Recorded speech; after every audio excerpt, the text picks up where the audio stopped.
everybody. Welcome in tonight. Man, do I have another great show for us.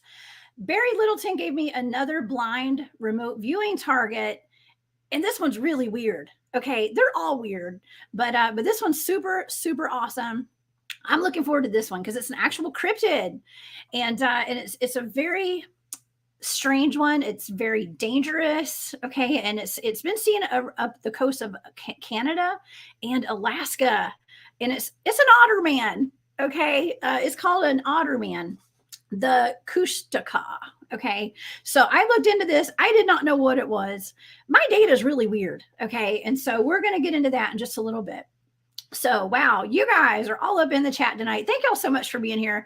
I promise Barry will not be bringing up baseball stats today or anything. We're going to have a good time. We had a good time yesterday, too. I want to thank everybody for being there yesterday and for my daytime show. That was a lot of fun. All right, if you guys would like to follow all my shows and everything I'm doing, y'all go to my website, thecryptidhuntress.com. Y'all can even sign up to get notifications and emails and updates on all my shows, okay? They go out as soon as I upload those onto my website. It sends emails out to everybody. I think it's like once a day, so it's not all the time. Okay, and if anyone would like to see my remote viewing data, you can join my Patreon at the Cryptid Huntress over there on Patreon. Okay, and another way to support my work here is going to War Woman Goods on Etsy. That's one word all jumbled together. And purchase some jewelry. I sell Native American vintage jewelry. Okay, also I have some events I'm going to be at. Let's see. Let me take this off. I may or may not be at the Frogman Festival. I'm not sure if I'm going to be able to make that one now. Okay, so, but I'm definitely going to be at the Georgia Bigfoot Conference in Clayton. It's April the 1st, and then Spaced Out Radio, you guys, is having their fan party in Las Vegas in the middle of May 19th through 21st, and the Journey to Truth Conference that my guest tonight, Barry Littleton, and I will both be presenting at May 22nd through the 25th. So I hope you guys can join us there at those conferences. All right. Okay. Well, let's see here. Let's get into the target tonight. Okay. Because Barry and I have a lot of really interesting data for you guys. Last week, I had an orb fly out of my face. Okay. Or like out of my neck during the live stream. Y'all go to like 6 minutes and 30 seconds into my introductions that I was doing last week. There's an orb floating around my face. Okay. So, yeah. Oh my gosh. Yeah. Everybody in chat, Area 51. That is so sweet of you. Thank you. Baseball. All right, y'all. Okay. So tonight I'm going to give a little overview of what we're going to be talking about. Okay. Thank you for that super sticker. Area 51, by the way. We're talking about the Kushtaka. Okay. I'm sorry. Gosh, I should know how to pronounce that by now. The Kushtaka, or the Otter Man, are shape-shifting creatures found in folklore of the Tlingit people of the Pacific Northwest coast of North America. The Alaskan Kushtaka are said to be shapeshifters capable of assuming human form and the form of an otter. Okay. Some stories, they're really cruel creatures who really have fun tricking sailors to their deaths. In others, they're friendly and helpful, and they want to save people from freezing to death. And a lot of times they'll save the humans by distracting them with illusions of their family and friends as they transform the person into a fellow Kushtaka, and then that allows them to survive the cold. Okay, so sometimes they imitate the cries of babies and the screams of women to lure the victims into the water. Okay, once they either kill the person or they tear them to shreds. But I would think that if you got torn to shreds, you're probably not going to survive that, especially in Alaska. But they often like to prey on small children as well. Okay, so I was assigned a blind target by Barry Littleton, you guys.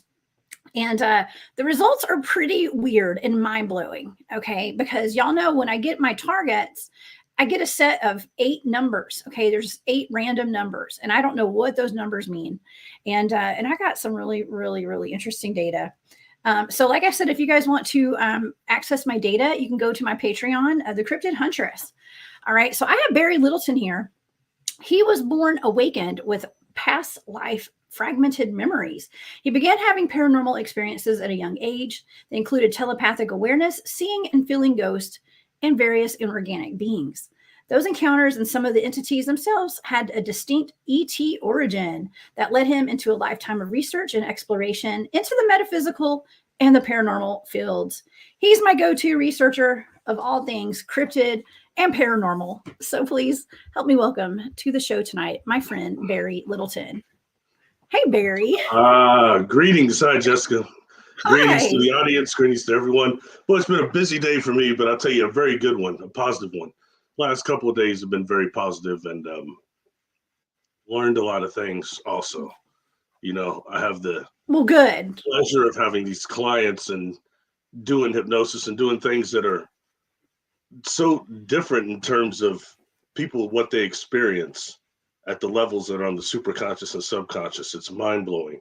And every client is so different. It blows me away. So I learned more with each one. So it's kind of cool. You know, thank you for having me here. Yeah. It's a good day and I appreciate you.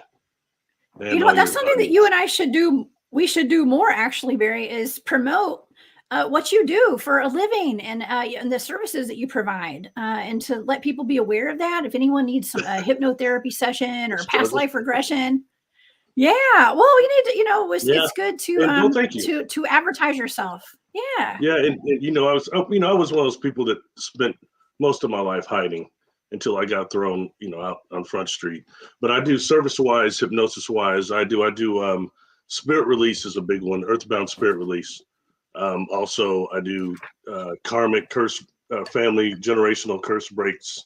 Also, past life regressions, extraterrestrial encounter regressions, and you know, a couple other things, weight loss, anti-smoking. Oh, yeah. Like a lot of people, I could use that too. Okay. Yeah, me too. Yeah. We need to do some training. Okay. It's always nice to use to self-hypnotize oneself, you know. Yes. That's why I learned all this stuff. I learned hypnosis strictly to try to recover the time from the fragmented time from missing time from encounters. And that's why I learned all that stuff and got into that. And then I found that I could hypnotize other people really good, but I couldn't do it to myself. I had to go lay down and let somebody else do me professionally. You know what I mean? Yeah. So, because you know, I'm a brother that I don't know how to relax. Yes. And hypnosis is really just relaxation. And I can't relax. I'm stressed out, and I'm one of those cats that can't let go. So it's hard. It was hard to be hypnotized. Yeah. You know. Yeah. That's a lot of people are that way, and so am I. And that's why my team, we all got trained in remote viewing too. And it's really to help ourselves in a way, you know. So it's all about taking care of yourself, and I'm glad that you do that, and you're there to provide a service for people. So yeah, we're gonna put you out there more to get you some more clients, Barry. I'm gonna do that at the conference too. You know, it's something I never have done. I won't normally do readings or hypnosis at the conferences. You know, I didn't even want anybody to know that I was a psychic or definitely not a medium. I was into hiding. You know what I mean? But this is the time. Been there. This planet is in so much trouble, and I think we're at a special time in history that, you know, silence is no longer acceptable. Lines are being drawn. People are on one side or the other, and it's serious. You know what I mean? The war between dark and light it's serious. It's real. Anyone that's really into this can see it. Well, that's why we're here to bring a little comedic relief. Okay. In this dark world, right? We're here to talk about the Otter Man. Yes, we're here to talk about Otter Man tonight. And this is actually a really terrifying cryptid. I didn't realize how terrifying this thing was. And so I started watching videos on it today, actually. And I had a lot of people send me messages on social media saying that they were familiar with this, this cryptid and the Kushtaka. Okay. They were familiar with this thing. I'm going to show the audience before we get started. Let's show the audience a picture. I guess if you saw the art for my show tonight, for our show, it has this fella on there. I mean, let me move that comment real quick. That's pretty terrifying, actually. That's scary. Okay. But some people say Sorry. I thought I was muted. I'm sorry.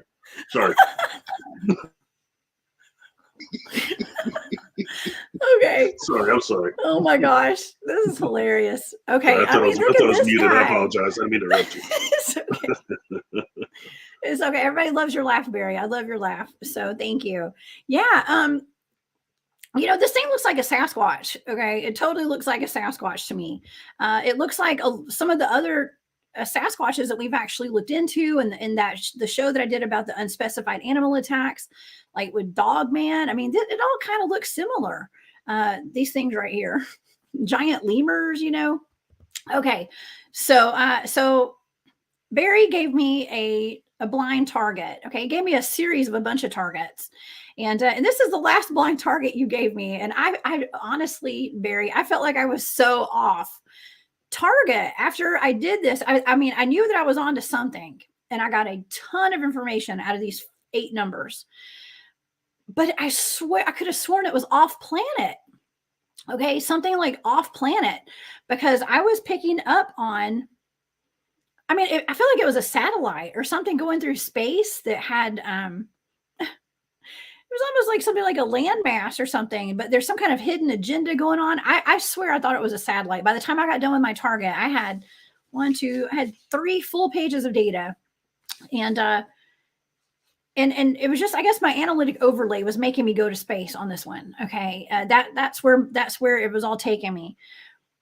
But honestly, not knowing what this target is, I was picking up on my sensory data for this target, which is the Otter man. Okay. This was something that's real. I mean, the data was just pouring out, okay, on this cryptid, even though I didn't know what it was. And I was getting a lot of whatever it was very tactful. It was hidden, obscured, okay, floating. This thing it swims, right? So,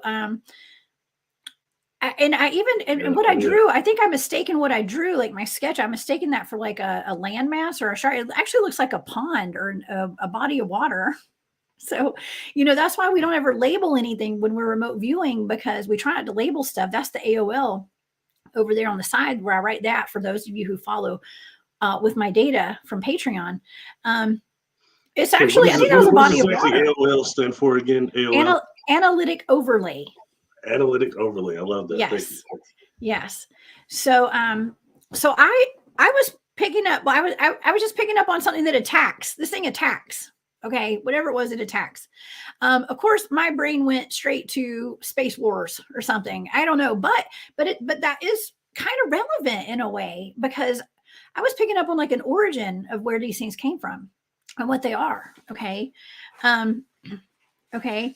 I got words like docked and things like that, things that you would associate with nautical themes, like the ocean or a lake, a body of water. I picked up on a lot of that. And like a big open body of water, vast, like the sea. Okay. I guess you could say. But I got whatever this is a colossal threat. Okay. A colossal threat. All right. So, and of course I was picking up on like, I was picking up on something that being the end of the year, like seasonal, like they come out at the end of the year. There's some kind of seasonal thing. They have a big impact, something to do with the end times in an asteroid, Barry. Okay, so fascinating. That's fascinating. Is it fascinating? Because I don't see it. I don't know how this has anything to do with an Otter man. Okay, but I was definitely 100% picking up on like the Van Allen belt, rockets, scientists keeping an eye on it, coming to terms with something. Whatever this is it's watching. Keep going, because when we get done, we'll tie all this together. Don't feel weird. It all ties in together. I mean, it's so odd, but it's bringing things together that I didn't quite suspect, but it's awesome. So please keep going. Sorry. Okay. And you guys keep in mind, we're talking about the Otter man. Okay. So, and I'm getting scientists are coming to terms with something about a big event that's coming, a big event. There's a big event, and it has something to do with the space station. And it says, and my last bit of information was stay tuned, but there's like scientists working with processors and computers and equipment, watching some kind of event that's about to take place, or it has already taken place. I don't know.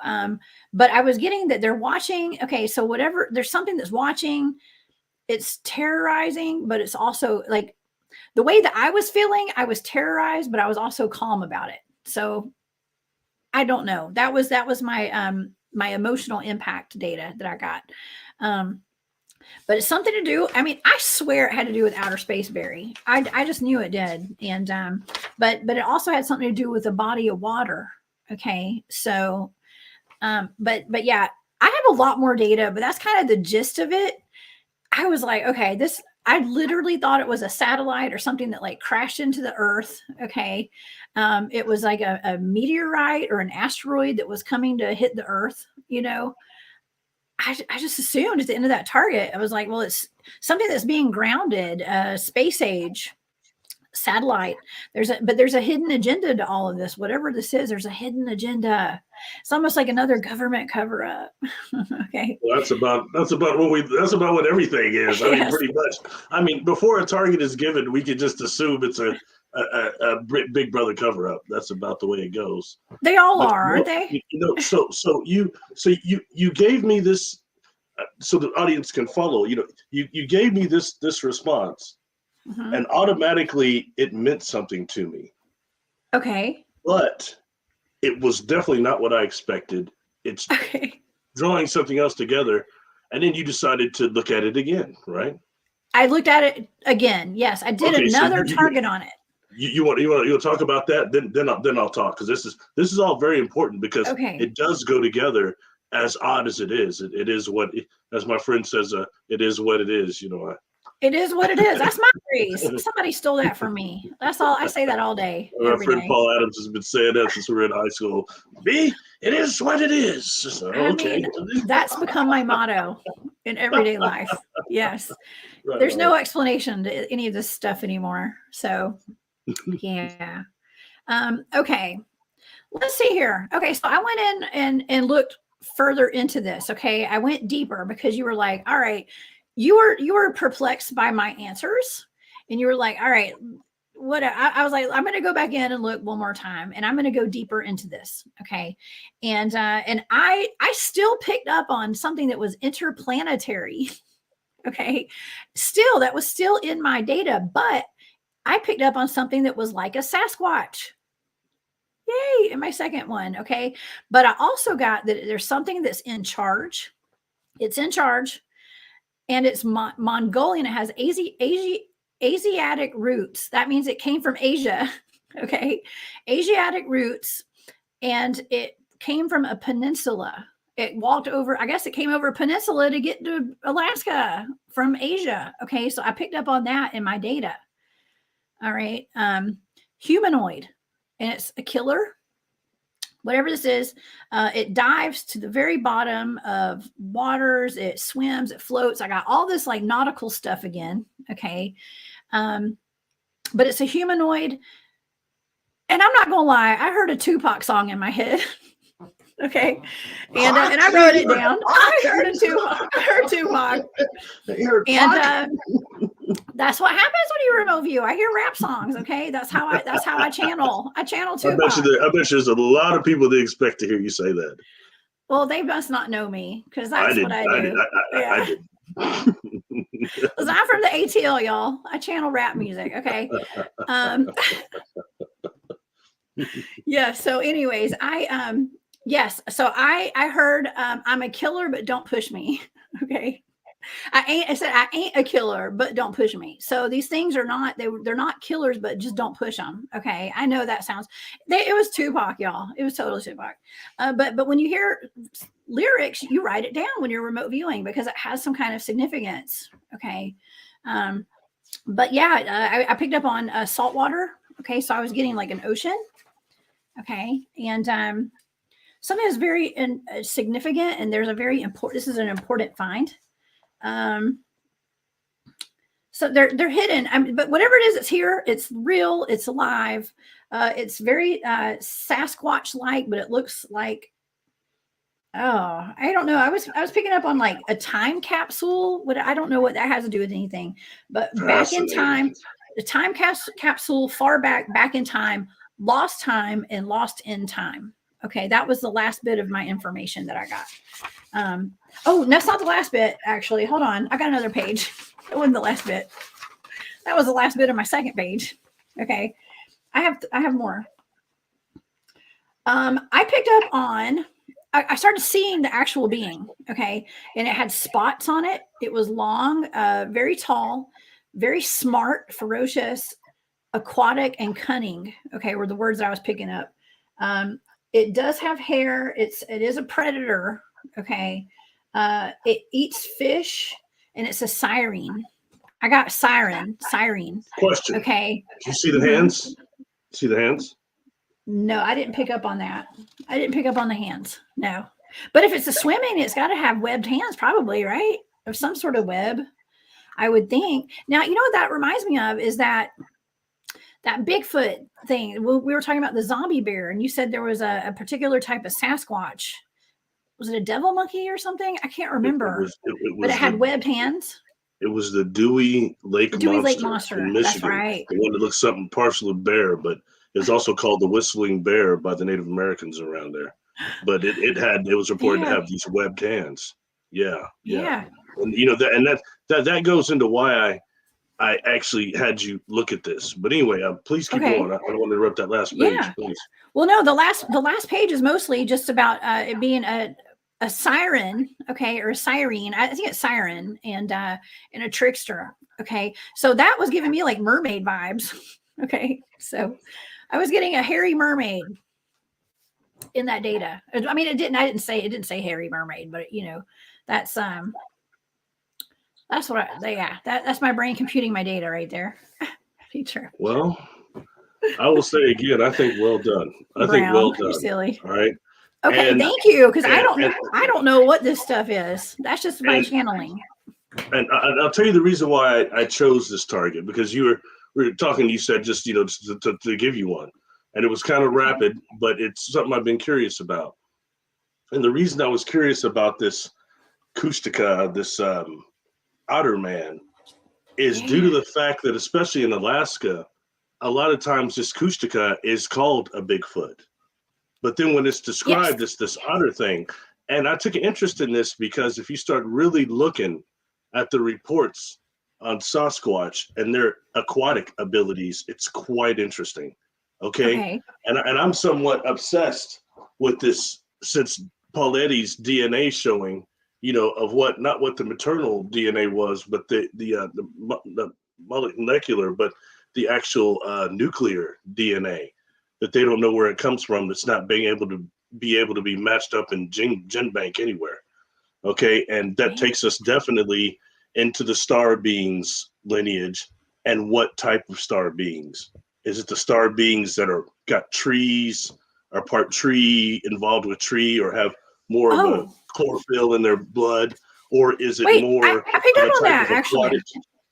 I'm sorry, was that? I'm sorry, I didn't mean to interrupt you, but I picked up on, I was getting trees. I got trees in there. So they had some kind of connection to trees, actually. So I did get that in my data. Isn't that? That's interesting. That's on my second target. I did pick up tree. There was something a connection to trees that they had. Now that, I mean, that could just be they live in the woods for all I know, because I was just picking up a connection to trees. But it could also be that. Well, don't otters use trees like beaver type of houses? No, I don't know. I'm just kidding. I have no idea what otters do. I got some pictures of otters though.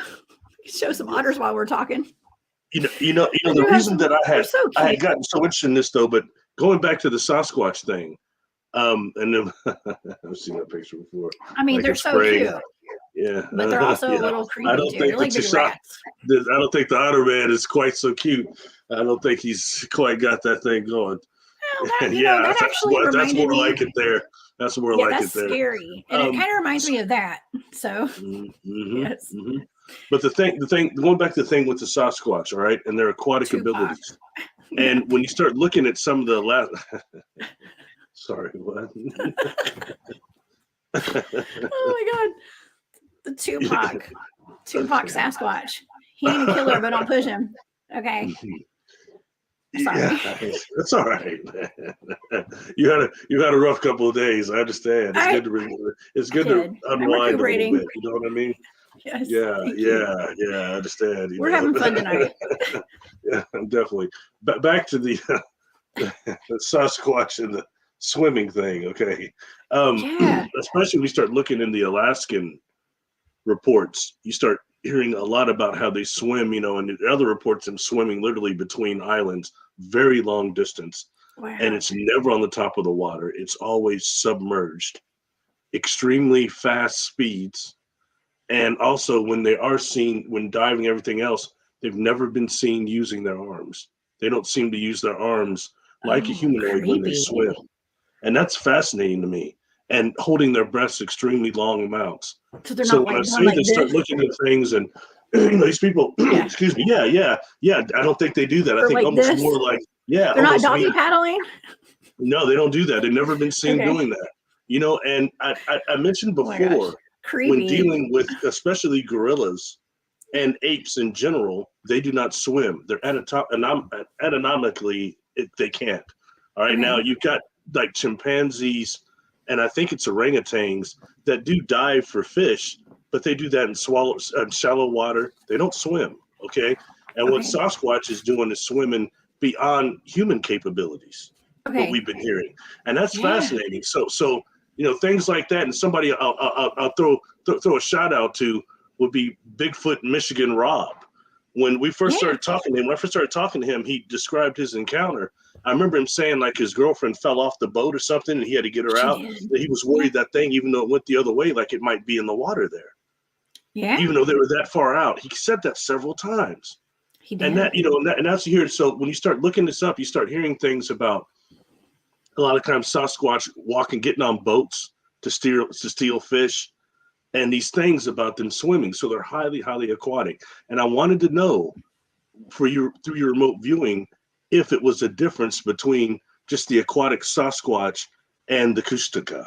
And there is definitely. Yeah. And because sometimes they're I think they're misrepresented for each other, misidentified. And Yeah. something I want to throw out, because somebody will say, "Oh, there's the aquatic ape theory thing." I've heard that in other circles. And look, when it comes to that aquatic ape theory, hey, it sounds real cool, and I think that is a possible evolutional possibility. But when it comes to that particular theory, that came with that movie on the Animal Planet about mermaids, all right? And that was proven to be a Yes. total fake. Those were actors and stuff, and that Yeah. discredits a lot of phenomenon. But anyway, going back to your data, okay? Okay. Is that when you said this immediately, you're implying that this thing is an extraterrestrial. Mhm. Okay. Yes. In the beginning, the first target, absolutely. Now, I've done, and on my channel, and I'll put a link when we get done with this, when I can actually manually do it. It's hard enough that look over here in the comments. I'm trying not to, because I You won't do be it able to after the talk. show. Yeah, but We'll plaster it on social media. yeah, but I'll put the links on. I've done some videos, and one would be over amphibious and aquatic extraterrestrials. Okay, I've had connection with two. One being an amphibious being called Mana that looked like brain coral on the outside. Yeah, from the ocean. Yeah. So anyway, but that takes us into this area, okay, of these amphibious extraterrestrials that have been here, that have been documented throughout history. And that does take us into the mermaids and the mer people and things like that. Even as much as if we talk about, excuse me, everyone's familiar with the doggone and the serious mystery in that book and everything. And the doggone had the Nomo, and they talk about the Nomo. But if you really listen to what the elder told the guy that wrote the Sirius book, he said that when the Nomo came down, their ship immediately went submerged. Okay, and then they came later from the sea, from the water, and they were the amphibious. Wow. Although some of them were humanoid, but they were wearing these suits that looked these fish type suits. You could see that in all the things. That's very interesting, But then next they were amphibious, and some were these blue beings too that were supposedly amphibious also. So that takes us all into this whole mermaid type of thing, and USOs and the type of underground bases that go in water, and these things that are submerged. Now, going back to your data again, you said asteroid, you said NASA or space station and things like that. Now, for me, what that brings is another angle of this. which is actually an incident that used to be called the NASA tether incident. Anybody familiar with that? It's where the tether is out there and they're viewing it, and there are these things going around it that look like these bubbles. And some are sticking on, some are going around, and they look like microorganisms of some type is what they look like, and that's what they are. All right. Now, they were attracted, I think, the orgone field that tether was generating. All right. But that takes us into something that's called the cosmic water snowball theory. And that was done by this scientist from, almost before my day, the 70s and 80s. His name was Louis Franks. And Louis Franks was the guy that said that not just did the bacteria and amino acids in life come with panspermia, they came on these cosmic water balls, these frozen comets. They came in, and that's what actually hit. And he was even saying that sometimes you can see that on the NASA telescope too. Yeah. So anyway, so that just takes us into that. Now, when looking at that, all right, and things like the Nomo were supposed to return one day, and you're seeing these cosmic these balls around the NASA tether incident, the NASA tether, that actually implies also that it could be ships. And we have to think about what kind of ships like the Nomo had, what would they be like? The ships for aquatic beings. If you're a geek like me, I'm into Star Trek. There's a Star Trek Enterprise. They had creatures called the Xindi. And Xindi had the arboreals. They had the ones, the flyers, the avians, and then they had the aquatics. And the aquatics had these advanced ships. Wow. And they were like some type of these weird looking creatures, whale type. It was very interesting. And they're supposed to be the most advanced. But when we start talking about the contact and contact modalities, we often don't expand it that way, that far out. We think about mermaids. How many of us think about Daryl Hannah and that movie? I mean, come on. Yeah. But everybody. Yeah. Like, good movie. She's gonna get her legs. You're in the wet, bathtub, right? man. Yeah, I don't know. Sorry, you always got to throw in a geek reference. Anyway, but but seriously, even at the end of that movie, I think she took him to like a city, under submerged city. They're putting it out there. That's some little disclosure there. There's stuff going on underneath this earth. I mean, underneath the ocean, and I don't know. I mean, I absolutely picked up on some space age stuff in this target. And whatever that is, it's being back engineered. You picked up on that. But this is something that's been done from either space or it originates in space. Is it a species of its own, or is it something that they made out there? Because we're dealing with these dark forces. They're doing that crap out here, the genetic manipulation. They're doing it here. It's all that dark thing. Yeah, it is dark. So, but that's, and everything I read, I did look over there. The people are saying how everything they've seen too is about this thing attacking people. Yeah. That's what it seems to only do. As where the Sasquatch that are seen swimming, they're not attacking people. They're more stealing fish and, doing what they're doing or whatever. But I just saw the similarities there. But your data is backed up by the other things that I said. And it brings that together that this is some type of aquatic species that's come here aggressively or brought here, whatever the case is, here doing like, is it like Predator? Come here to get some trophies. Is that? Well, that's interesting actually, because what I picked up on was that it's almost like they originated this Otter man shape-shifting. I didn't pick up on like a whole lot of shape-shifting stuff in my data, but they're like extraterrestrials. But it's almost like they landed or they originated in Asia, in Mongolia, like in that area. And Area 51, thank you for that other super sticker. You're awesome. Thank you. But yeah, they came from Asia, over the peninsula into Alaska and down that coastline right there. Okay. And they say that there are more than 26,000 little otter men swimming along the shores of Alaska. I read that somewhere. 26,000 of them. Okay. Now there's a lot of Bigfoots too. We've got Bigfoots all over the place. But I did pick up that whatever this is, it's real and it's very Sasquatch-like. Now, what other gigantic cryptids do we have in Asia, right? I looked this up right before we started the show. the show. Out of Mongolia, I looked up Sasquatch in Mongolia. We have the Almasti, or what is it called? The Almas. Okay. And let's see, I have another picture. This is allegedly a body of one. Okay. From Mongolia. All right. And of course, China is not too far. We got the Yeren out of China. Yeah. Okay. That looks like what people would say a skunk ape kind of looks like a little bit. Well, Tom Pallett told me that the Yeren, like the Yowie, was actually being kind of confused a little, and it was most like the North American Sasquatch.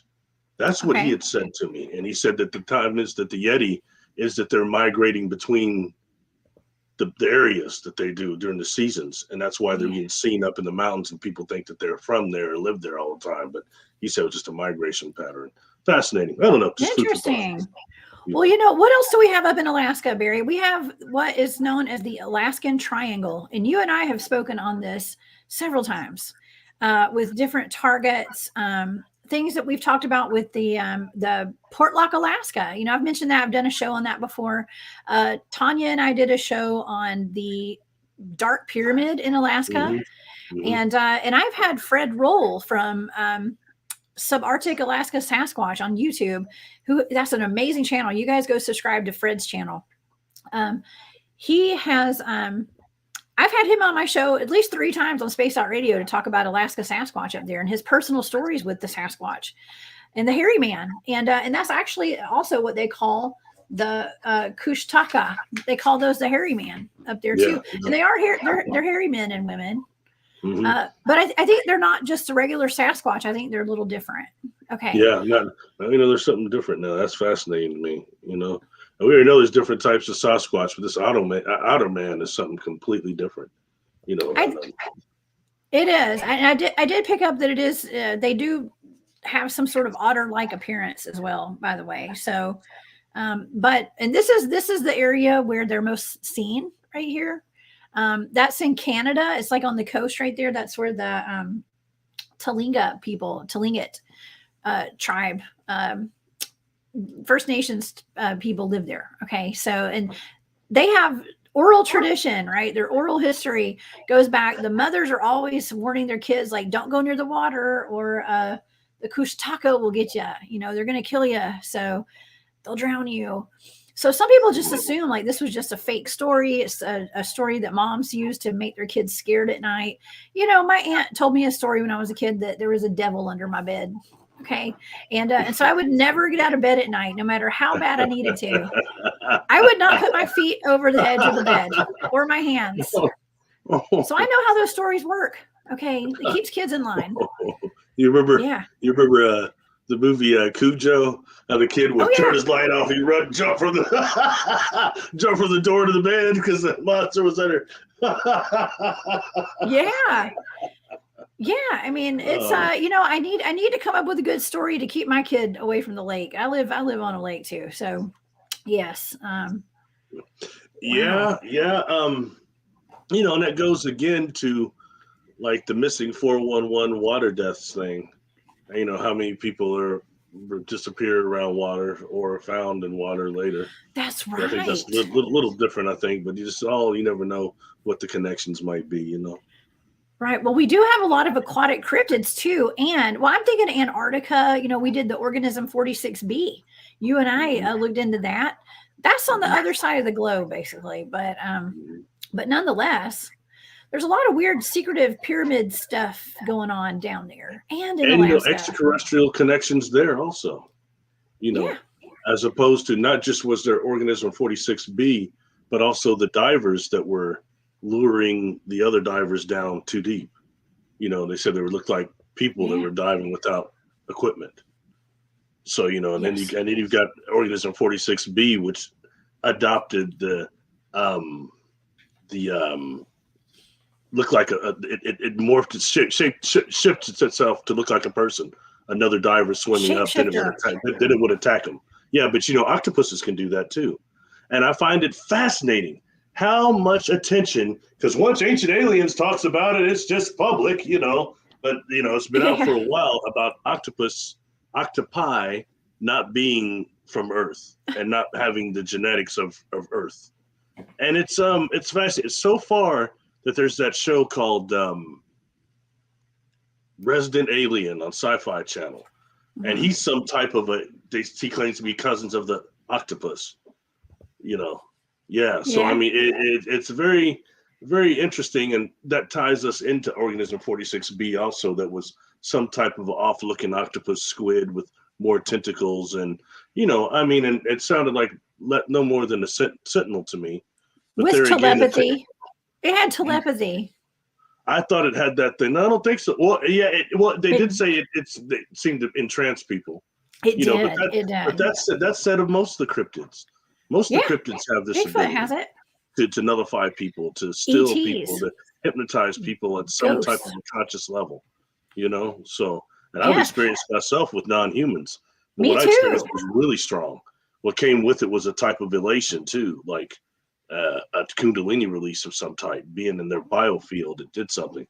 You know what I mean? So that's really, that's like what I picked up on when I was remote viewing the orbs over crop circles, and I connected with the orbs that were from source energy, and I mean, just as we were on air talking about it, my body got completely hot, and I mean, I could just feel it, like my blood was pumping, and as I was talking about it, because I had messages to relay from those orbs to the world that night. That was a fun show. That was really fun. It's fun looking into these things. It's a little bit dangerous, but it's a lot of fun. So I like living on the edge. It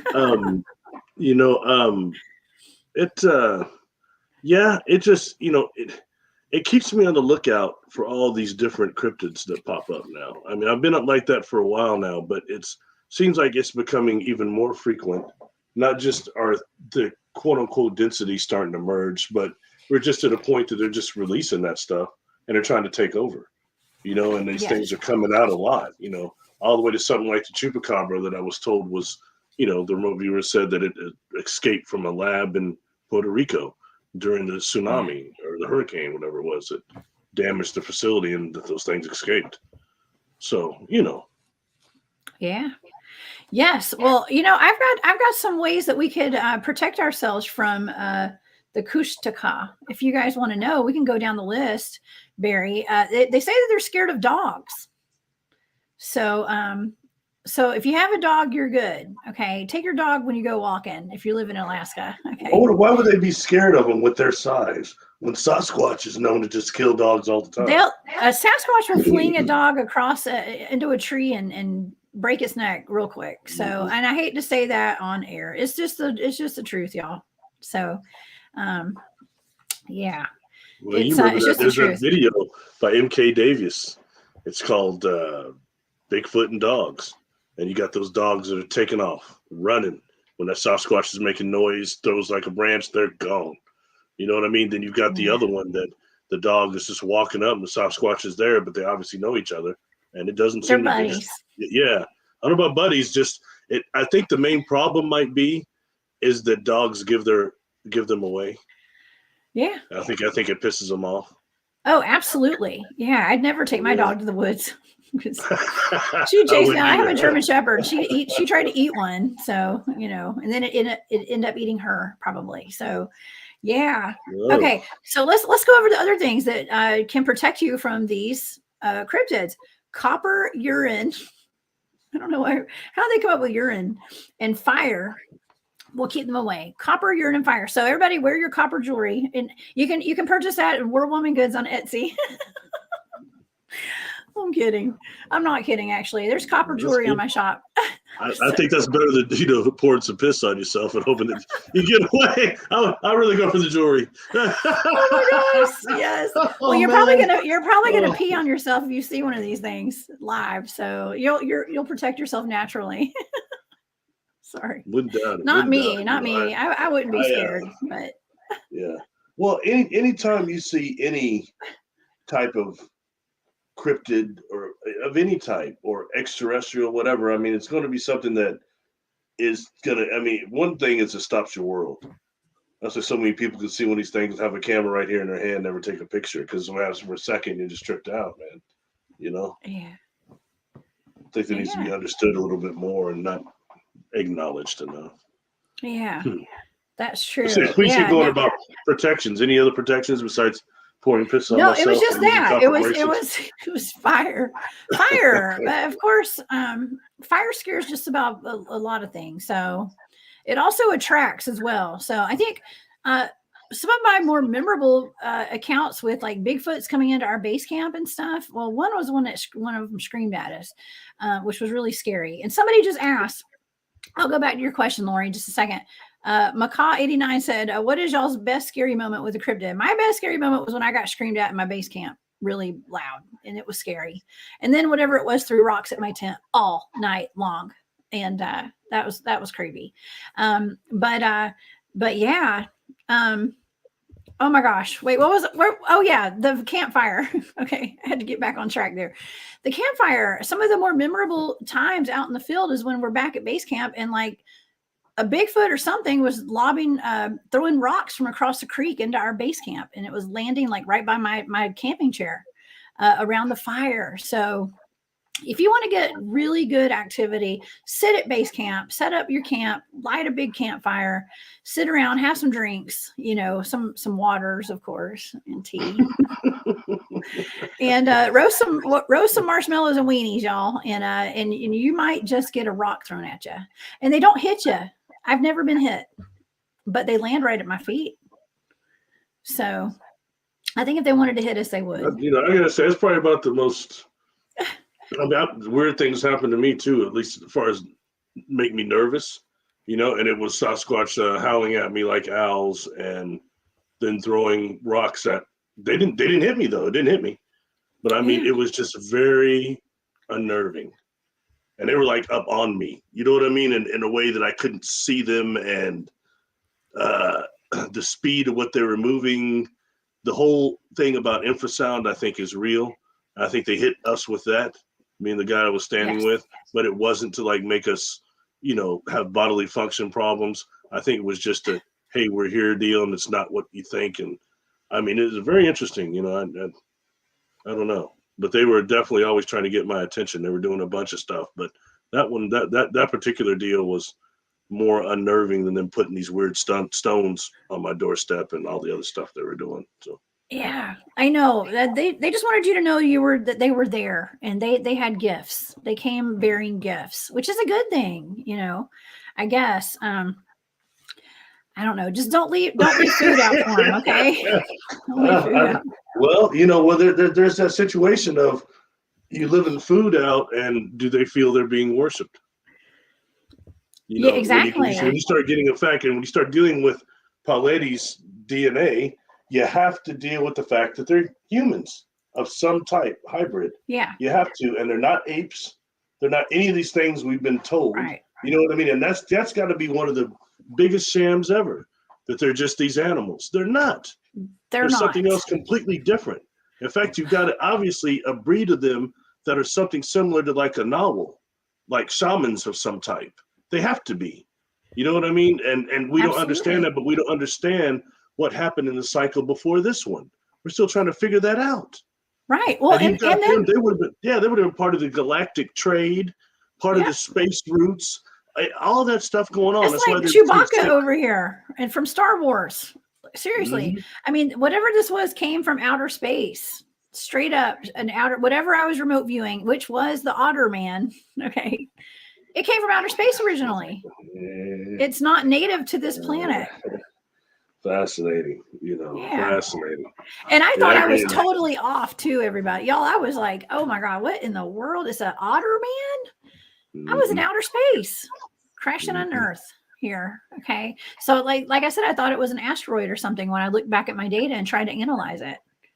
Well, more or less, but I think, even asteroid could be like one of those cosmic snowballs, those things around the tether that that could be a vehicle of that craft, of that type that you saw as an asteroid, but nonetheless, and that may even be the lake that they landed in and it spawned out of, where the craft is, the body of water you kept talking about. Absolutely. And that's what's cool. I just wanted to make sure that they were two different species and that the Otter man was real. I didn't, homegirl, I'd expect you to say it was from space. I mean, I just didn't. expect that one to really come into the play. I wasn't thinking that far out. So that's fascinating. And that's independent of anything else. That's something you heard and got without even knowing what that target was. Yes, yes. And I did have a question up here. Let's see. Where's Dina's question? Dina, I think it was Dina. Oh, Lori. It was Lori. Lori Barnes. Hey, Lori. She wanted to know, how do you come up with the numbers that you give me? Okay. Now I taught Barry how to task me with remote viewing targets. All right. Now they're just randomly generated numbers. They don't have any kind of like rhyme or reason. Okay. It could be like 1, 2, 3, 4, 5, 6, 7, 8. Okay. But we like to get fancy with it. Okay. We like to mix them up. Okay. And so, but what it is it's the intention behind them. Okay. He gets his target and he sets the intention of those numbers being that target. Okay. And so, and then he passes me along those numbers, and then I go in on the target, and I sit down and I do something called coordinate remote viewing. And that's how it works. And I just start writing down stuff, like automatic writing, do ideograms. I write down sensory data, which is anything I hear, see, smell, touch, taste, whatever. I draw something, I draw a sketch, and my brain tries to compute some of it. And so I have to write that down too. And I start hearing song lyrics, and Tupac hits in my head, and yeah. That's how it works. And then I go page after page after page. And then some of my targets are 3 pages. Some of them are 10 pages. It depends on how much information's coming. Because it's almost like you open your aperture, like something opens up and like all this information floods in. And I just write everything down on a chart. And that's how we remote view. And so that's how I got the information for tonight's target. It was the Otter man, the Kushtaka, the killer. I ain't a killer, but don't push me. Kushtaka. You just ruined all of that. I was going to say that I go to a sacred rock. It's made of granite. And I tune into the divine field. No, seriously, I do use the divine field though to get the numbers. I do. Yes. Well, yeah, and you can, and and I do encourage that. Get the numbers that come to you, whatever feels right, intuitively, you write those numbers down, but ultimately it's just like random numbers. Okay. So it is random, but it's whatever you're called to write down on that paper. Okay. And that is what those are the numbers that I get. So it's very interesting. I mean, there's a science behind remote viewing. And I know I put this out there for these shows, and they're a lot of fun, but I mean, governments all over the world use remote viewers to as psychic spies and things like that. So there's a science behind it, y'all. I'm just giving y'all the fun version here with Ottermen. These blind targets are fantastic, Barry. I applaud you for really having to sleep into this stuff. Well, thank you for doing it. Yeah, it's very cool. And we'd mentioned last show, and I saw when we were off the air a really cool question, but it was, I'd mentioned that I caught some beings remote viewing me, and I don't know exactly who they were. You know what I mean? But they so much, how do you do that? For me, it happened when I slipped into alpha state, right at the twilight of falling asleep. Okay. And suddenly it was right there, and I was still, but you're still like, we could call it dreaming awake. It's sometimes called, but I was still cognitively aware. But my body was going down, and I saw these cats. Yeah. And then, but then like when I really, open up my eyes and focus at it, it's gone. I'm right back here. When I start drifting off again, there they are. And I caught them twice, you know what I mean? And I was wondering, like, how long these SOBs been doing this? Yeah. And why? And it makes you wonder, how important are each one of us truly when it comes to quantum entanglement? I think it's something all else going on. And what you're doing and the remote viewing, I think, is a way that galactic communication goes on.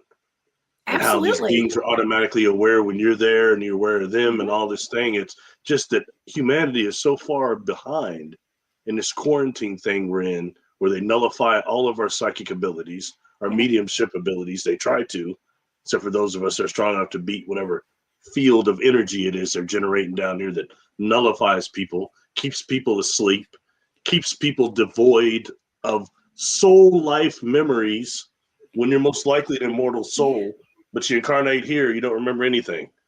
Not even how many times you might have been here. That sucks. That's a BS amnesia clause that comes with the incarnation on this planet and why it's so messed up here. One of the many reasons. And you've got these beings that just are demonic as all get out, perfectly possessed, and they incarnate here right along with you and I, and then they get these powers of these positions of power. Are you married? And destroy the biosphere.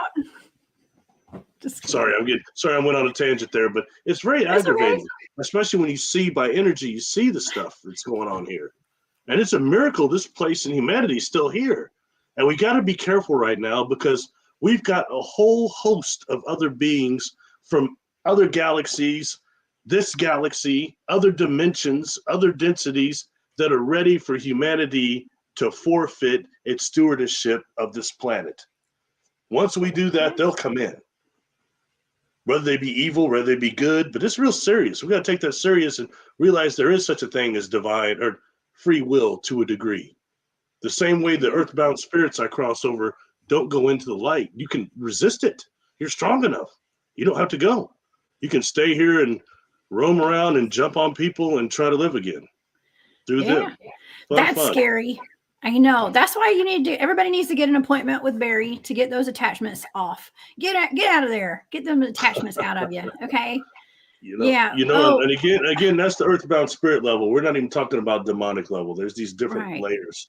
And we go to that demonic, and that's really horrible. Oh, Lord. Oh, my gosh. Yeah. Lori has an interesting question. That's a whole other rabbit hole. Okay. But the biblical view, if you're doing things like remote viewing, physics, or psychics, I mean, the Bible is supernatural as well. So, I'm not going to get into that today. Okay. You know what I think? Talked about it before with Jason McLean. Yeah. I don't have a religion.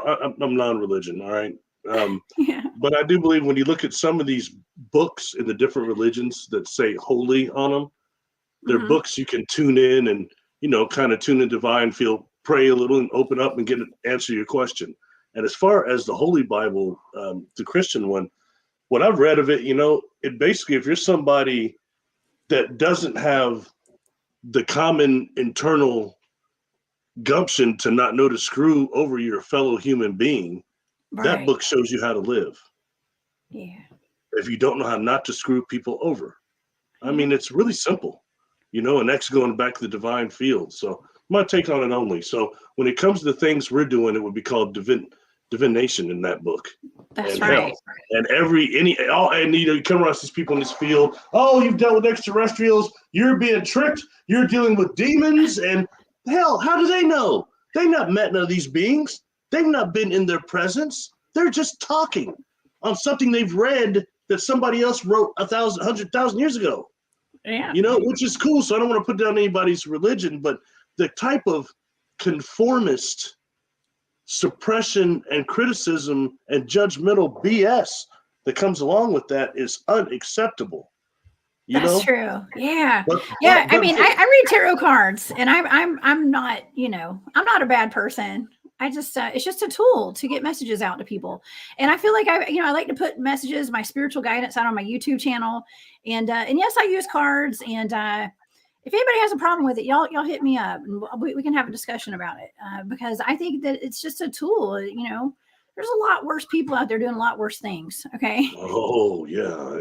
And there's ways I'm just out here trying to help people. Okay. You can bless the techniques you're doing and doing things in a love frequency, some things, and stop them from being so dark, but that's not really emphasized a lot right now. And that's written off as the love and light community and laughed off. And, but yes, it is what it is.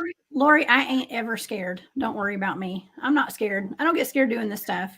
But yeah. What was that one? I didn't see that one. Can you flash something back up there? Oh, Lori was wondering if I get scared. Did it scare you? Like the stuff you were talking about when I first started? No, I've never gotten scared. I've been attuned to the paranormal my whole life. So, I mean, I was highly inoculated to the high strangeness before I ever did remote viewing. That's why it's, I say everybody should learn remote viewing, but you need to be of the right mindset and you got to be on a right vibration to be able to remote view and to have your head straight.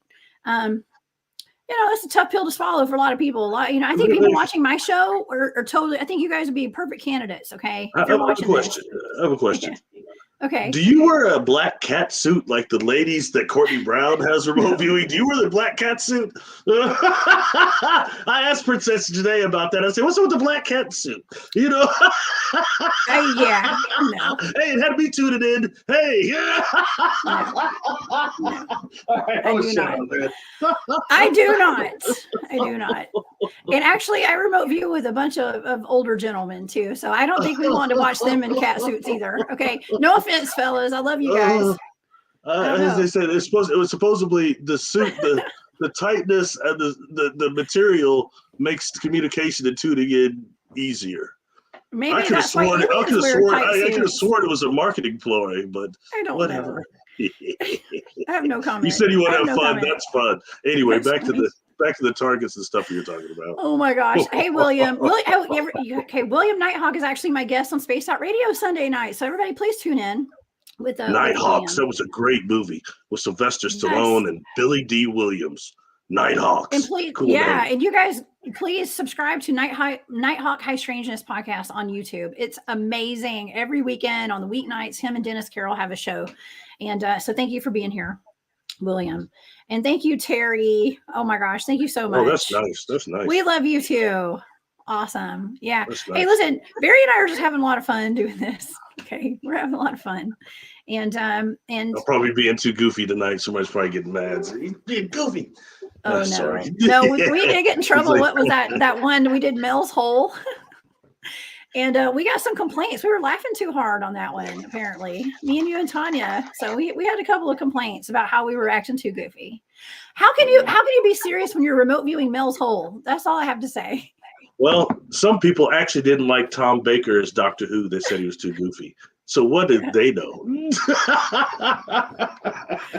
I don't know. Listen, if we can't laugh at this stuff too, I mean, it's not that serious, y'all. I mean, it is very serious in a way, but it's like, just laugh. It's okay. A little levity is good because it could be potentially dangerous stuff.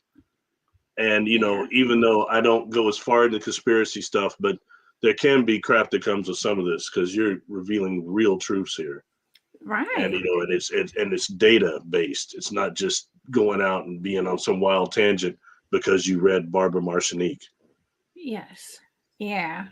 But I do it all with a smile on my face because it's just so weird, y'all. It's so weird. Barry, it's so weird. It's so out there. I'm seeing, otter men crashing into Earth from outer space. Oh, man. I didn't know what it was. Valid though. You know what I mean? Valid though. Believe me, I was shocked too. Yeah. Well, but that answers a question.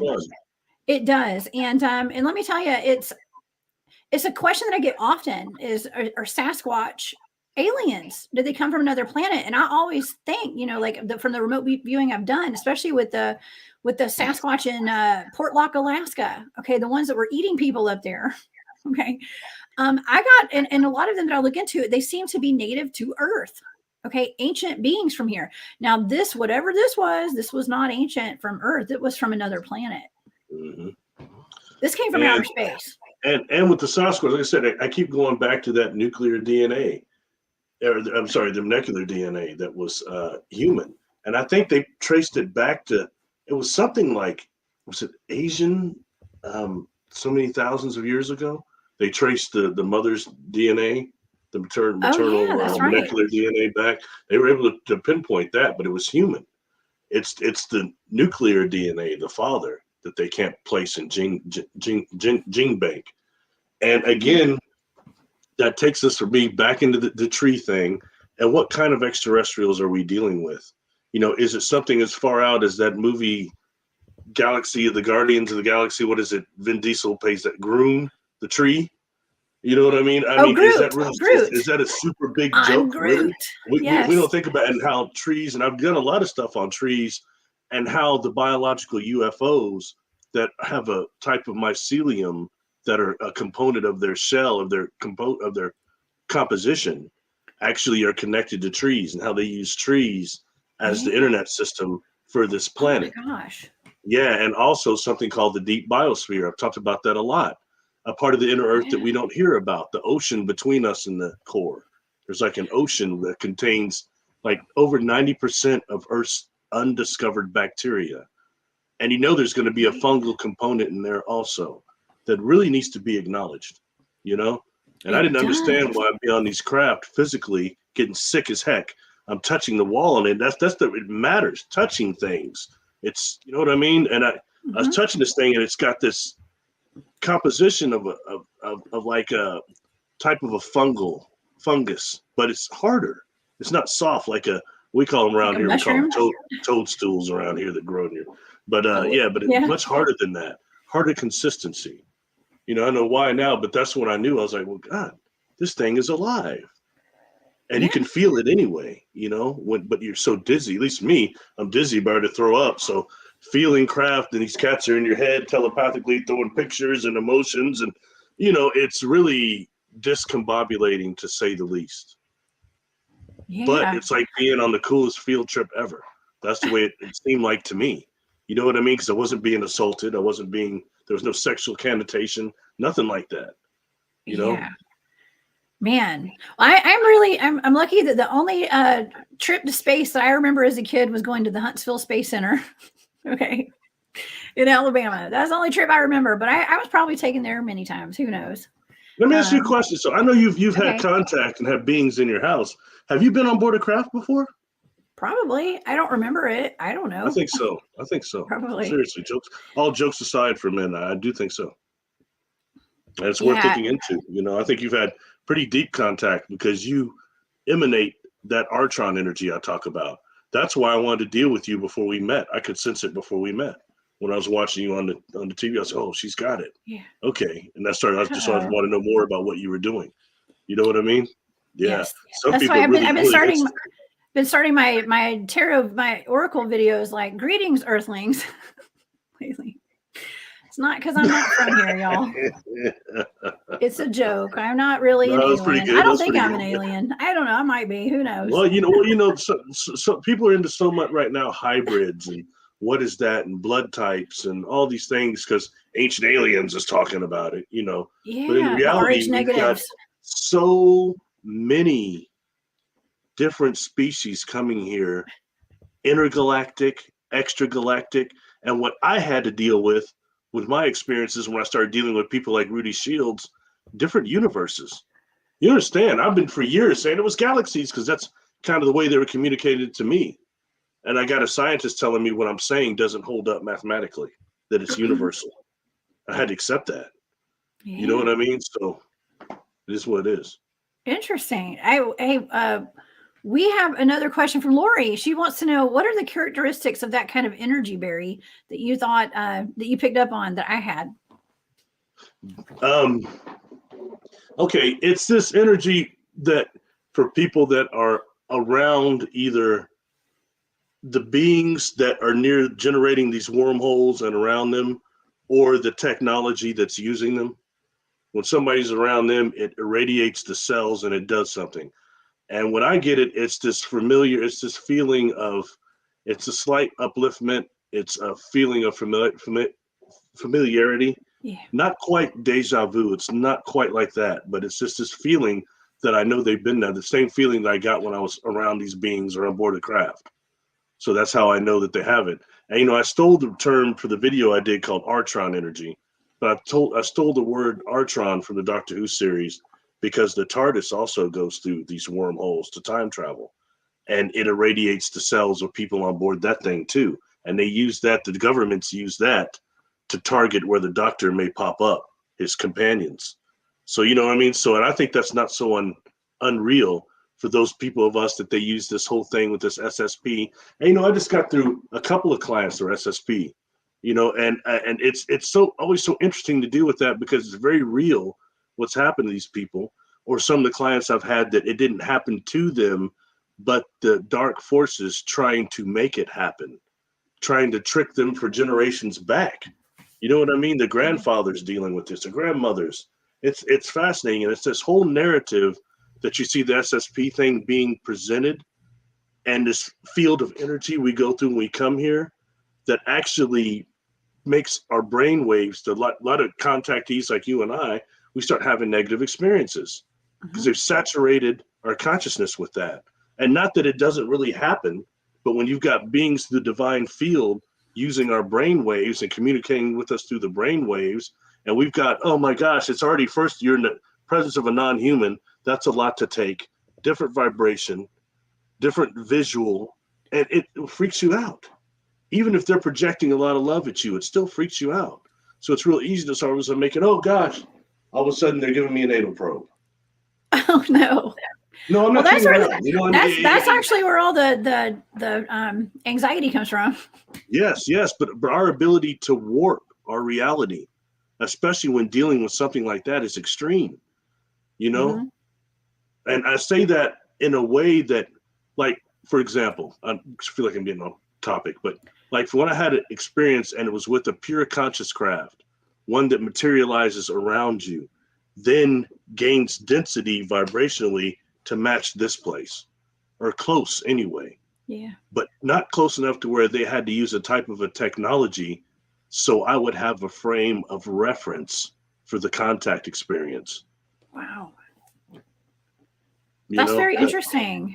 Yeah, and that's real serious, having a frame of reference. When you're in a place that, first of all, feels like being on a merry-go-round to me, the dizziness, or on a ship, you're getting sick, then you're getting bombarded telepathically, then you're seeing technology you've not seen before. And you're just like, whoa! And I was one of those kids, when I would go on field trips as a kid, I remember other people probably other kids didn't want to be around me. Stop asking questions. I'd be asking questions like a bug. Hey, what's that? What's that? Especially if it was a science place. I was really going crazy. And I'd run off from the group too. You know what I mean? I can see you doing that. I can totally see you doing that. Yeah, but these experiences for me felt a lot like that. But I would wonder sometimes how I'm moving around this craft and the beings are doing what they're doing. Some of them are phased out, some of them aren't, but they're not like escorting me or anything. Something is, it's like kind of with me, but I mean, it's not like I'm physically being escorted. So if I was like wanting to try to steal some, I guess I could try, but I'm so sick that there's no way. But secondly, is this craft, I was underestimating how sentient and how perhaps even ancient this space organism is, and how it has access to the soul life memories of us. Yeah. And it knows me. Interesting. And it knows I'm not going to steal anything. And that's part of what's going on. But I underestimated. I kept wanting to think this ship is maybe alive like the way a microorganism is. Yeah. A big amoeba or a big, flagellum or something like that. No, this is something completely different. This is something that has access, like I believe Sasquatch and a lot of the animals on this planet have access to the genetic memory. Yeah. Okay, and I say that like I mentioned, it might have been on your show, I don't know, but it was when I was a kid, I used to get in trouble for feeding these crows in my neighborhood, in my grandmother's neighborhood. And my mom would say, "You're like mom." My grandmother used to feed crows too, but they're one of my totem animals, and they're pure melanin. Also, even their eyeball is pure melanin. Wow! So for us, they're beautiful. We look. For us, they see by light. It's very different. So for us, you would look like a brother, and I would look like a Caucasian to a crow. Interesting. I never knew that. Yeah, fascinating. They see by energy. Anyway, when I go back to those areas now, the crows, and it's been 40 years, react to me in a totally unique way, and those must be the descendants. They know you, and they recognize the descendants of the one I fed when I was younger. I mean, and I believe Sasquatch has the exact access also to our genetic memory when they come into contact with us. Yeah. Well, I was just thinking of something as you were saying that. Part of the reason to go back to Lori's question from earlier, she was asking if I ever got scared doing the remote viewing of some of these targets. I think the reason that I don't is not only I've been inoculated to this, but I probably have had experience my entire life with ETs that I'm just unaware of. And so this stuff does not scare me because I'm just familiar with it on like a very deep level.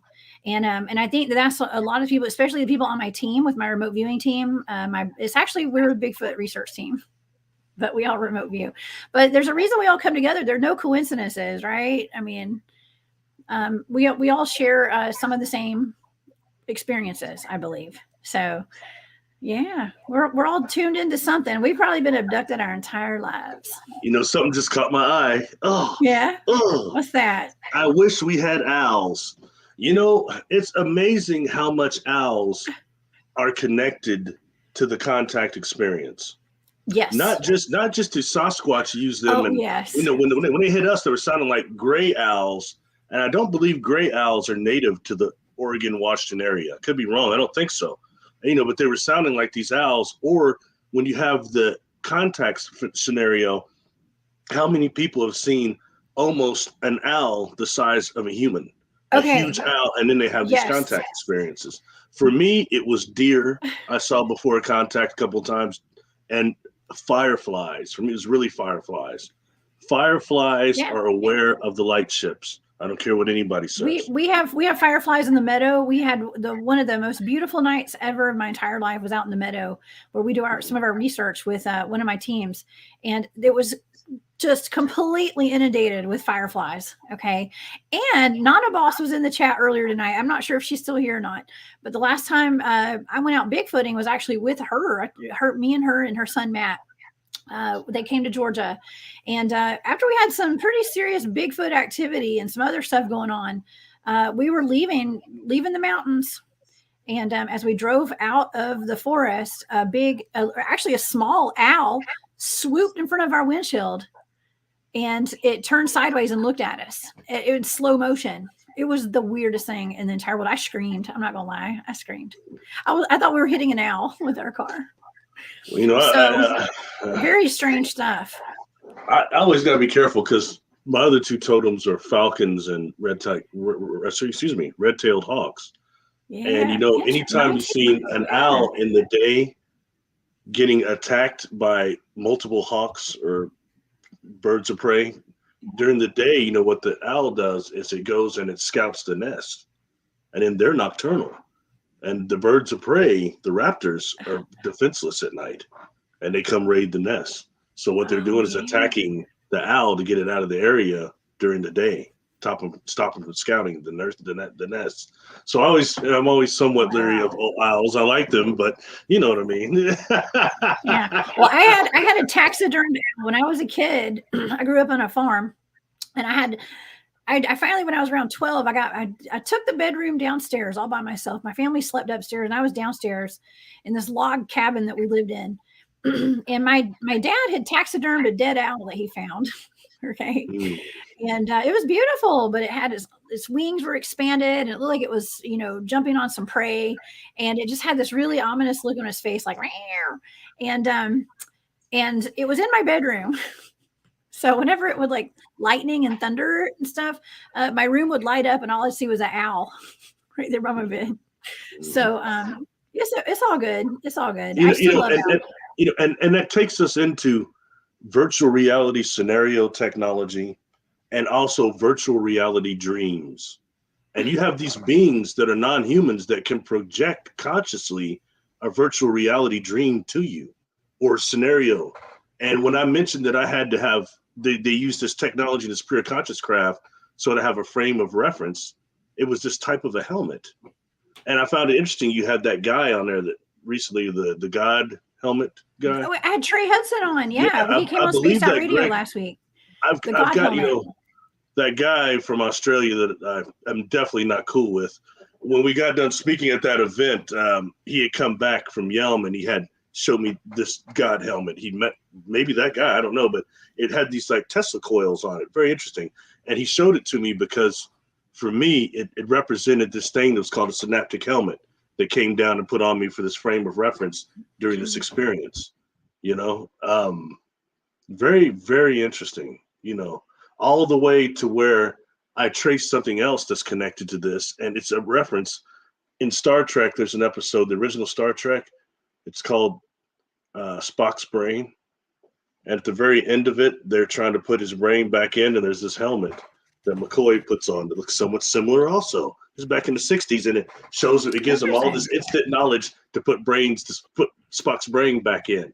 He's looking at Kirk. A kid could do it. A kid could do it. He starts to put his brain back together. He starts going like this. I can't remember what happened,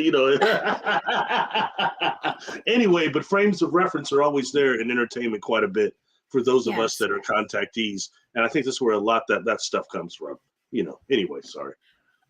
Wow. Yeah, I don't know. I mean, they put that stuff in the TV and the shows, the movies and all that stuff to kind of like, it's like they got to tell us what they're doing. It's been around for a long time. We're just all kind of waking up to this stuff, actually. But I don't know. To tie all this in, I'm going to have to probably cut the show short. My voice is starting to fade a little bit tonight. So I just popped in a cough drop. Okay. So, but yeah, we have Ottermen from outer space. I feel great. It's just my voice. I talk too much. That's the problem, I think. I think I'm guilty of that for forever. Oh my gosh, there's nothing wrong with that. We have a lot to say. Okay. Yeah, concerning the Otterman, I think we nailed it though. You nailed it. Where the origin of it is, what it's doing. I mean, it's kind of scary that you make it sound almost more like the movie Predator for real. Like it's not, maybe not connecting trophies, but it's just come here to kill and feed and just live and hang out on the prison planet. On the prison and stalk little children. Like, I don't know. It's really odd, right? And they migrated here. They migrated here from Asia over the peninsula into Alaska and down the coastline. If you were to put an estimate, you said you saw a lot of them on the coast of Alaska. How many do you think are here? I read somewhere that it's estimated there's 26,000 of them. Yeah, I know this. I said that earlier. That's 26,000. That's a lot. I found that stat online, so I don't know. Who knows? Yeah. But think about how big Alaska is in Canada. I mean, it's a large landmass. Did you pick up any type of underground installations? Or not underground, undersea. Excuse me, undersea. I did get there undersea. I didn't pick up on any facilities, I don't think. Hold on. Well, I mean, the first set of numbers I did, the first target, I was in outer space. Okay, so, and I did pick up on space stations and like scientists and all sorts of like, it looked like human-like people, humanoids and things like that up there. So, yeah, but once I got the second target and I was on Earth down here, I did not pick up on any kind of facilities. No, I did not. Nope. I was more in the water. I was in the water in the natural surroundings. I could go back in at some point. I can get some other people to remote view it. I don't know. Some of these might be best left be. I don't know. It's not exactly. I know, right? I think we know enough about these things now. It's not exactly brimming of love and light, I think that we know just enough about these Ottermen to where we don't need to know nothing else about no Ottermen. Okay. Mm-hmm. Don't go poking around the Ottermen too much, right? I'll throw something out real quick. Why not? All right. And it's personal. All right. And it makes me curious because after what you have discovered, I don't know where the link is. And it's a reason that I myself want to do another professional regression. And it's something that came out on I've done like 7, years ago now. But on like my 4th or 5th one, during this experience, I'm suddenly looking from this craft, I'm looking down at this mountain range, and it's another one of these, like, it's not snow-capped, but it's a mountain range of some type. Not snow-capped, but in like one of the higher ones are what look like these vents. They look like vents. And we get up on it almost immediately, and suddenly I'm like kind of standing there, and I'm looking at these it's a hangar of some type. There's several craft.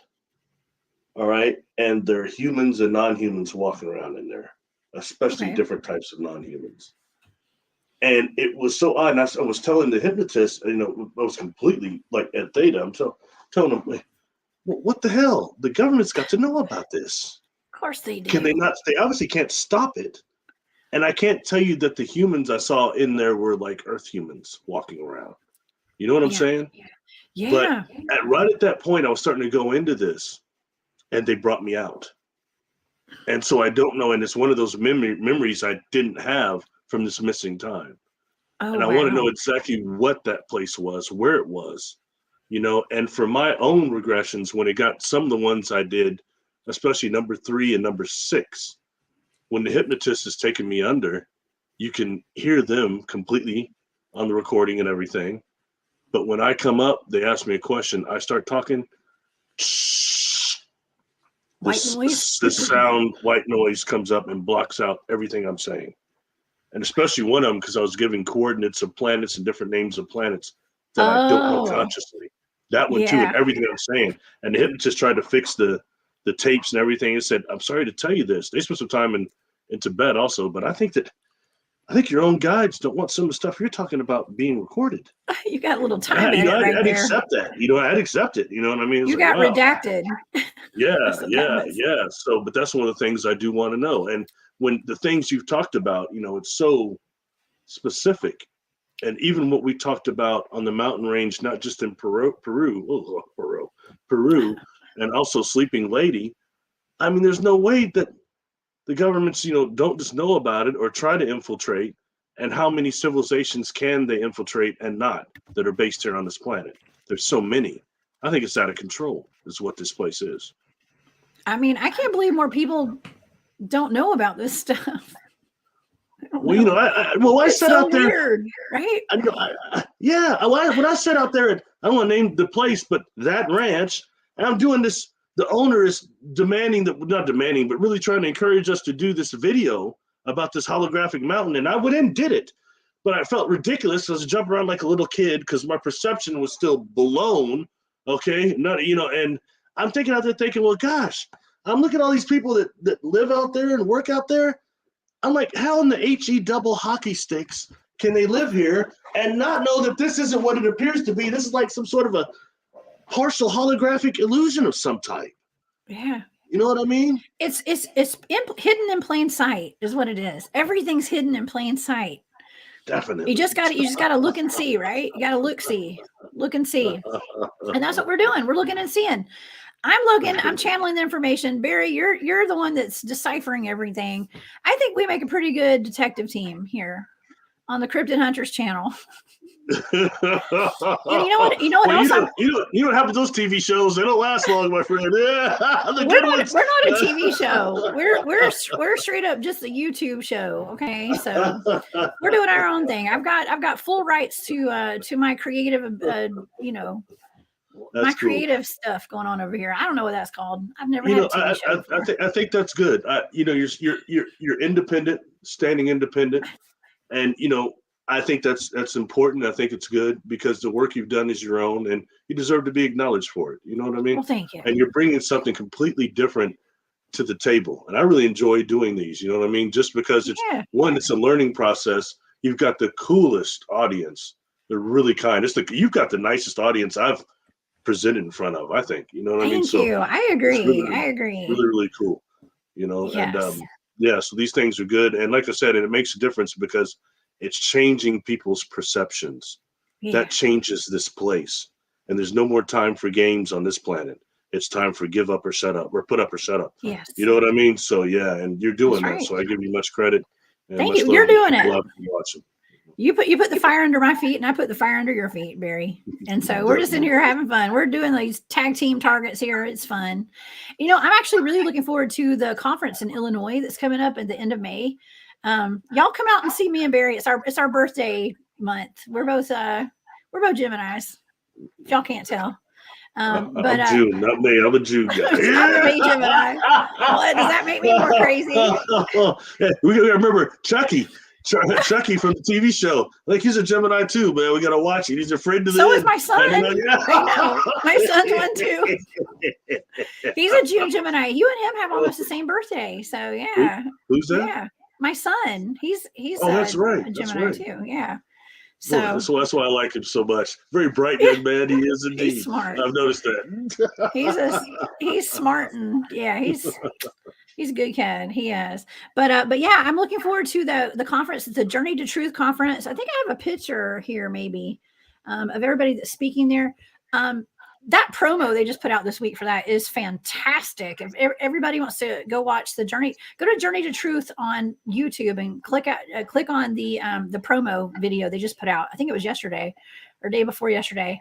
It's awesome. I cannot wait to meet all these people. I know some of them already, just from being online and stuff, but we all get to meet in person. I've met Tony and Abby Lynn in person. They're great people, really nice people. Yes. Tony's super cool. And well, you know, it's going to be really cool because a lot of what they talk about in their promos is stuff that I've like remote viewed, or like some of the stuff that they're talking about that they're going to be talking about at the conference. I'm like, that really lines up with some of the stuff you and I have remote viewed and done shows on, actually, like these underground facilities and stuff and the secret space program. So, man, I've done a conference with Brad Olson, but it was virtual, like when COVID first started. And I found him very interesting. I mean, he's like been all over the world, man. Yeah. It's like every sacred place there is, you know. That's pretty cool. I can't imagine, because the psychometry I would get off some of those ancient ruins, like, you know. Yeah, I know. I'm ready to go travel the world and go see some of these places and go to some of these sacred sites. It'll be awesome. And I will one day. I'm going to. And Strangeland, you're awesome. You're part of the Gemini Club. There's a lot of cool kids in the Gemini Club. Yes. Oh my gosh. Well, this has been a fantastic show, Barry. I've had so much fun. I hope this made up for all that baseball talk yesterday, y'all. I know everybody got mad. Not everybody. It was some people were like, "Oh, we're talking baseball." I don't like baseball either. Okay, so that was fun. Did you get somebody sport talky? Yes, a little bit, but he was amazing. He's a really awesome host and everything. And so we're gonna get him back on to talk UFOs one day. Yeah, it was on my show yesterday. That's cool. We were supposed to be talking about UFOs, and somehow it went into baseball. So, but anyways, we're back on track. We're back on target, and that was still a great show, and everybody in the chat made it really funny. And I love you guys. To baseball, I like that movie called The Natural. Roy Hobbs, the best. Let's stop. We're not talking baseball. I'm cutting the show right now. Just kidding. I always talk about movies. You know that, man. And good night on that note. Just kidding. Oh, Robert Redford. You know, he did a bunch of Twilight Zones too. Yes. Oh my gosh. Yes. That's a nice comment there. See what I mean? That's a really nice thing to say. Thank you. Yes, thank you. That's nice to say, because y'all are great. Because sometimes I worry that did we talk about the topic enough? So that's nice to hear. Thank you. Yes. Oh my gosh. All right. Well, we're gonna say goodnight to our audience tonight, Barry, and you guys please come join me at Spaced Out Radio this weekend. I'm gonna have some amazing guests, including William Nighthawk, who's in the chat tonight.